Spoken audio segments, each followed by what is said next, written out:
ఏది ఏమైనా బాగి ఈ ఇంటికి రావడం నేను అస్సలు ఒప్పుకోను. నాకు ఇష్టం లేదు అని అమర్ అంటే, మాకు బుజ్జి తల్లి కావాలి డాడ్, పాపని చూడాలని ఉంది. ఒప్పుకోండి డాడ్, పాప కోసమైనా ఒప్పుకోండి అని పిల్లలు చెప్తుంటే, అవును అమర్, బాగి ఇంటికి వచ్చిన తర్వాత మాటల్లో పెట్టి పాప ఎక్కడుందో తెలుసుకొని, పాపని తీసుకొని మనం కావాలంటే బాగిని పంపించేద్దాము. అంతవరకు కొంచెం ఓపిక పట్టు అమర్ అని మనోహరి చెప్పటంతో, అబ్బబ్బబ్బా! మనోహరి గారు మీరు సూపర్ మనోహరి గారు. మీరు ఎంత త్యాగమూర్తులు. మీరు ఎంతటి నిస్వార్థపరులు. ఈ ఇంటి కోసం మీరు మీ సర్వస్వాన్ని ధారపోశారు. ఇప్పుడు పాప కోసం మీరు ఇలా చేస్తున్నారు. మీరు సూపర్. మీ ఫోటోకి దండ వేసి ఫోటో ముందు దీపం పెట్టాలి. మీరు అంత సూపర్ అని రాథోడ్ చెప్తూ ఉంటే పిల్లలు నవ్వుకుంటూ ఉంటారు. అలా దీపం పెట్టేది చనిపోయిన వాళ్ళకి కదా రాథోడ్ అని అంజు అంటే, అంటే మనోహర్ గారు ఈ ఇంటి ఇలవేల్పనే ఉద్దేశంతో చెప్తున్నాను అంజు పాప అని రాథోడ్ కవర్ చేస్తూ ఉంటాడు. నాకు అంత పెద్ద మాటలు అవసరం లేదు రాథోడ్. ఏదో పాపని ఈ ఇంటికి దగ్గర చేస్తే నాకు అంతే చాలు అని మనోహరి అంటుంది.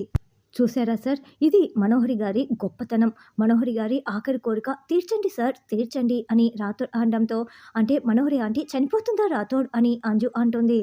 అంటే మనోహరి గారు తన ప్రాణాల్ని అర్పించైనా సరే, ప్రాణాల్ని పణంగా పెట్టైనా సరే పాపని ఈ ఇంటికి తీసుకొస్తుందని చెప్తున్నాను అంజు పాప అని రాథోడ్ మళ్ళీ కవర్ చేస్తాడు.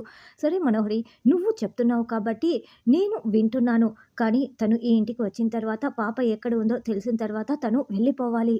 పాప ఎక్కడ ఉందో తెలిసిన మరుక్షణం, ఒక రోజు కాదు, ఒక గంట కూడా తను ఇక్కడ ఉండాల్సిన అవసరం లేదు, ఉండకూడదు కూడాను అని అమర్ చెప్తుంటే, అలాగే Amar, thank you so much నువ్వు తను రావటానికి ఒప్పుకున్నందుకు అని మనోహరి పైకి చెప్తూ, నువ్వు నా మెడలో తాళి కట్టిన మరుక్షణం నేనే దానిని మెడపట్టి బయటికి గెంటేస్తాను అమర్ అని మనోహరి అనుకుంటూ ఉంటుంది. తన వల్ల ఈ ఇంట్లో ఎలాంటి డిస్టర్బెన్స్ రాకూడదు. నా రూల్స్ అండ్ రెగ్యులేషన్స్, నా స్ట్రిక్ట్ గురించి నీకు తెలుసు కదా అని అమర్ చెప్పటంతో, ఆ తెలుసు అమర్, నేను చూసుకుంటానని మనోహరి చెప్పగానే అమర్ పైకి వెళ్తాడు. అంటే మనోహరి ఆంటీ, రేపు మిస్సమ్మ రాగానే మేము తన మీద ప్రేమ ఉన్నట్లు నటించాలా అని అంజు పాప అంటే, అవునని మనోహరి అంటుంది. మనసులో కోపం ద్వేషం పెట్టుకొని పైకి ప్రేమగా నటించటం చాలా కష్టము ఆంటీ అని అమ్ము ఆనంద్ ఆకాష్ చెప్తూ ఉంటారు. సరే మీకోసం పాప కోసం మేము నటిస్తాం ఆంటీ, నటిస్తాము, పదండి వెళ్దాం అని పిల్లలు పైకి వెళ్తారు. ఏది ఏమైనా మీ నిస్వార్థ ప్రేమ అంతా చాలా గొప్పది మనోహరి గారు. మీకోసం, మీ నిస్వార్థమైన ప్రేమ కోసం రేపు నేను వెళ్ళి మిస్సమ్మని ఈ ఇంటికి తీసుకువస్తాను. సార్కు మీరిచ్చిన మాటని నేను నిర్వర్తిస్తాను. అదే నా ధర్మం, లక్ష్యం, కర్తవ్యం అని సెల్యూట్ కొడుతూ రాథోడ్ వెళ్తుంటే మనోహరి ఉబ్బి తబ్బిబ్బైపోతూ ఉంటుంది. చూసావా చెంబ, అంతా నా సెట్టింగ్ అని మనోహరి అంటే, ఎవరు ఎవరిని సెట్ చేశారు అని చెంబ అంటుంది. ఏంటి నీకింకా అర్థం కావటం లేదా, ఇదంతా నేను సెట్ చేస్తేనే ఇలా జరిగింది. ఇది నా మాస్టర్ ప్లాన్ అని మనోహరి అంటే, ఇది నీ మాస్టర్ ప్లానా, నీకు ఇలా అర్థమవుతోందా అని చెంబ అంటే, అవును, ఆ బాగి రాగానే దిమ్మ తిరిగి బ్రెయిన్ స్ట్రోక్ వచ్చేలా నేను చేస్తాను కదా, కావాలంటే నీ గవ్వలు వేసి చూడు, నీకే అర్థమవుతుంది అని మనోహరి అంటే, రేపు ఉదయాన్నే బాగి ఇంట్లో అడుగుపెట్టి తన నాటకాన్ని మొదలు పెడుతుంది. మళ్ళీ ఈ దరిద్రానికి నా గవ్వలు వేయటం కూడా నా అవసరం లేదులే తల్లి అని చెంబ అనుకుంటూ ఉంటుంది. బాగి సూట్ కేస్ సర్దుకొని హాల్లోకి రాగానే, అమ్మ నా సూట్ కేస్ కూడా రెడీ అంటూ పాప వస్తుంది. బుజ్జమ్మ, ఫస్ట్ నేను వెళ్తాను, తర్వాత నువ్వు తాతయ్యతో రావాలి అని బాగి చెప్తుంటే, అదేంటమ్మా ఇద్దరం కలిసి వెళ్ళకూడదా, ఎందుకమ్మా అలా అని పాప అంటుంది. అక్కడ నువ్వెవరో నేనెవరో అర్థమవుతోందా అని బాగి అంటే, ఎన్నాళ్ళమ్మా ఇలా, నాన్న వచ్చి మనల్ని తీసుకువెళ్ళేవరకా అని ఆరు పాప అడుగుతూ ఉంటే, ఆయనకి నా మీద ఉన్న కోపం పోయేంత వరకు అని బాగి మనసులో అనుకుంటూ, కొన్ని రోజులే అంతా సర్దుకుంటుంది అని, నువ్వు బుక్స్ బ్యాగు కూడా తెచ్చుకో, అక్కడి నుంచే నువ్వు స్కూల్కి వెళ్తూ ఉండాలని చెప్పటంతో, అలాగే అమ్మ ఇప్పుడే బ్యాగ్ తెచ్చుకుంటానని ఆరు పాప వెళ్తుంది. చూడు బాగి, నువ్వు అక్కడ అడుగు పెట్టగానే ఆ సైతాన్ మనోహరికి చుక్కలు చూపించాలి, దిమ్మ తిరిగేలా చేయాలి అని కరుణ అంటే, అవునమ్మా, ఇన్ని రోజులు నువ్వు పడిన కష్టానికి రెట్టింపు కష్టాలు అది పడాలి, నువ్వు ఇలాగే చేయాలని రాజుగారు చెప్తారు. అందుకే కదా నేను వచ్చి మిస్సమ్మని తీసుకువెళ్తున్నానంటూ రాథోడ్ ఎంట్రీ ఇస్తాడు. గదేంటి రాథోడ్, నువ్వు వచ్చావు, ఆ సైతాన్ మనోహరి కదా రావాల్సింది, రాలేదా అని కరుణ అంటే, ఆ బకర ఇంటి దగ్గర ఎదురు చూస్తూ ఉంది అని రాథోడ్ చెప్తాడు. ఇప్పుడు ఆ చేప బాగా పడిపోయింది కదా అని రాథోడ్ అంటే, అది మామూలు చేప కాదు, సొరచేప. ఆ సొరచేపని కండలు కండలుగా నరికేసి కోసి కారం పెడతది మా బాగి ఇక ముందర అని కరుణ చెప్తుంది. బాబాయ్ గారు ఇన్ని రోజులు నన్ను కన్న తండ్రిలా చూసుకున్నారు అని బాగి చెప్తుంటే, చూడమ్మా, మీరు చేసిన సహాయంలో నేను చూసుకోవటం అసలు అది ఒక లెక్కే కాదు. సరస్వతి మేడం అన్నీ ఆలోచించే మిమ్మల్ని ఇక్కడికి పంపించారు. ముందట్లో మీరు చాలా భయపడ్డారు, ఇప్పుడు అంతా మంచి జరిగింది చూడండి అని రాజుగారు అంటే, అవును బాబాయ్ గారు మేడంకి థ్యాంక్స్ చెప్పాలి అని బాగి అంటుంది. మేడంకి ఎప్పటి విషయాలు అప్పుడు నేను ఎప్పుడు చెప్తూనే ఉన్నాను. త్వరలోనే ఇక్కడికి వస్తానని చెప్పిందిలే అమ్మా అని రాజుగారు చెప్తారు. సరే బాబాయ్ గారు టైం అవుతోంది వెళ్తాను. మీరు తర్వాత పాపని తీసుకురండి అని బాగి కరుణకి ఒక పెద్ద హగ్ ఇస్తుంది. థ్యాంక్సే ఇన్ని రోజులు నాకు హెల్ప్‌గా ఉన్నందుకు అని బాగి అంటే, ఏంటే అట్లా మాట్లాడుతావు? నీకోసం నా ప్రాణాలైనా ఇస్తాను అని జాగ్రత్త రాథోడ్ అక్కడ మా బాగిని జాగ్రత్తగా చూసుకో అని కరుణ అంటే ఇట్స్ మై డ్యూటీ కరుణ అని రాథోడ్ రామేశమ్మ అని బయలుదేరుతూ ఉంటారు.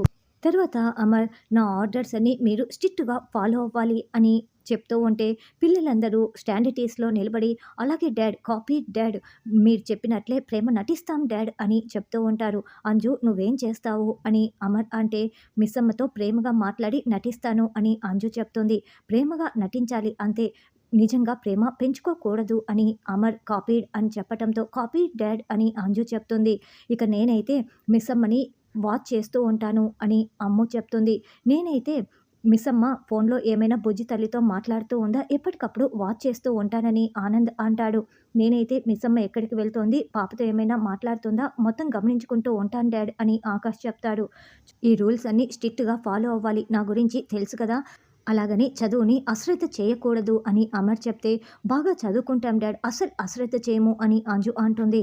ఆ మాట నువ్వు చెప్తున్నావా అని అమర్ అంటే అందరితో పాటే కలిపే చెప్తున్నాను డాడ్ మిస్సమ్మ వస్తుంది కదా నన్ను ఎలాగో బాగా చదివిస్తుంది అని అంజు అంటే తను వస్తున్నది నిన్ను చదివించటం కోసం కాదు బుజ్జి తల్లిని ఎక్కడుందో మనం కనిపెట్టాలి అండర్స్టాండ్ అని అమర్ చెప్పగానే ఓకే డాడ్ అని చేతులను చాచి మరీ ఆపరేషన్ బుజ్జి తల్లిని మేము సక్సెస్ఫుల్‌గా అమలు చేస్తాము.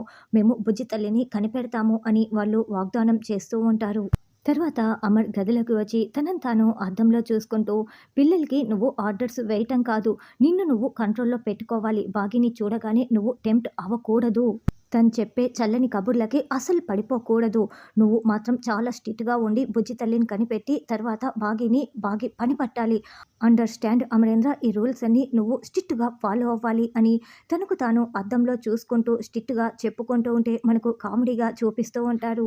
ఈ బాగి ఇంకా రాలేదేంటి అని మనోహరి కాలు కాలిన పెళ్ళిలా అటు ఇటు తిరుగుతూ ఎదురు చూస్తూ ఉంటే ఏంటి మనోహరి ఎలాగో వస్తుంది కదా ఎందుకంటే టెన్షన్ అని చెంబ అంటుంది. నేనే కదా ప్లాన్ చేసింది అని మనోహరి అంటే ఈ రోజుతో నీ దరిద్రం మొదలవుతోంది అని చెంబ అనుకుంటూ ఉంటే అదిగో బాగి వచ్చేసింది అని కారు రాగానే మనోహరి చాలా సంతోషంగా చూస్తూ ఉంటుంది. ఇక బాగి ఇంతకుముందు కేర్ టేకర్‌గా వచ్చినప్పుడు ఏ సాంగ్‌తో అయితే ఎంట్రీ ఇచ్చిందో ఇప్పుడు అదే సాంగ్‌తో డాన్స్ చేస్తూ సూట్‌కేస్ పట్టుకొని వస్తూ ఉంటే మనోహరి ఆ సంఘటన గుర్తు చేసుకుంటూ ఉంటుంది. కొంచెం షాకింగ్‌గానే చూస్తూ ఉంటుంది. అయినా కూడా ఇది నాకు అమర్‌కి పెళ్లి కావటం కోసమే అని అనుకుంటూ చాలా సంతోషంగా చూస్తూ వెల్కమ్ బాగి నేను చెప్పగానే నువ్వు వచ్చినందుకు అని చెప్తూ ఉంటే thanks Manohari thank you so much అని బాగి షేక్ హ్యాండ్ ఇస్తూ ఉంటుంది. థ్యాంక్ యూ సో మచ్ అని మనోహరి చెప్తుంటే మనలో మనకి ఈ థ్యాంక్స్‌లన్నీ ఎందుకు మనోహరి ఈ 10 డేస్ నేను చాలా ఎంజాయ్ చేసి వెళ్తాను అని బాగి అంటే ఏంటి ఎంజాయ్ చేస్తావా అని మనోహరి అంటుంది. అదే నిన్ను ఆయన్ని కలిపి వెళ్తానని చెప్తున్నానని బాగి చెప్తూ ఉంటే దీనికి ఏ మాత్రం అర్థం కావటం లేదు అని చెంబ అనుకుంటూ ఉంటుంది. అవును మిస్సమ్మ అమరేంద్ర సార్‌కి మీరు తోడుని చూపించాలి. అది మనోహరి గారే అవ్వాలి. మీ కర్తవ్యం మీరు నెరవేర్చాలి అని రాథోడ్ చెప్తుంటే అదేంటి రాథోడ్ నువ్వు బాగీకి నమ్మిన బంటువి కదా అప్పుడే పార్టీ మార్చేసావా అని చెంబ అంటే 5 మనోహరి గారు పెట్టిన ఉప్పు అన్నం తిన్నాను కదా అందుకే ఇప్పుడు నేను మనోహరి గారికి కట్టప్పని అని రాథోడ్ తెగ చెప్తూ ఉంటే ఎవరికి వాళ్ళు ఏ మాత్రం తీసిపోవట్లేదు. తెగ నటించేస్తున్నారు కదా ఈ తింగర్ దానికి అర్థం అవ్వట్లేదని చెంబ అనుకుంటూ ఉంటుంది. రామేశమ్మ లోపలికి వెళ్దాం అని రాథోడ్ అంటే నువ్వు పిలిస్తే నేను వస్తానా రాథోడ్ అని బాగి అంటుంది. మనోహరి గారు పిలవండి అయితే అని రాథోడ్ అంటే రా బాగి వెళ్దామని మనోహరి అంటుంది. నేను రాను మనోహరి అని బాగి అంటుంది. ఇంకా మీకు అర్థం అవ్వట్లేదా మేడం అమరేంద్ర సార్ పిలవాలేమో అని చెంబ అనడంతో అవునని బాగి అంటే ఉండు ఇప్పుడే వెళ్ళి తీసుకువస్తానని మనోహరి లోపలికి వెళ్తుంది. అలా బాగి రానున్న ఎపిసోడ్లో కుడికాలు ఇంట్లో అడుగు పెడుతుంది.